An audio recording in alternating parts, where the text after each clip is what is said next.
Hey guys, in this video I'll show you how to fix a flashing light on the Instax Mini 12. This usually means the camera needs attention, but don't worry, the fix is simple. Let's start. Step 1. Replace the batteries. Open the battery cover and replace both batteries with new alkaline AA batteries. Avoid old or mixed batteries. Step 2. Power cycle the camera. Turn the camera off. Remove the batteries.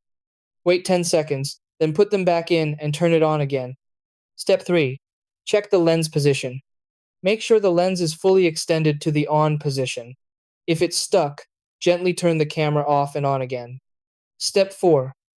Check film pack loading. Open the film door and confirm the yellow marks match between the film pack and the camera. Wrong alignment can trigger flashing lights. Step 5. Clean battery contacts. If batteries are fine but the light still flashes, clean the battery contacts using a dry cloth or a little rubbing alcohol.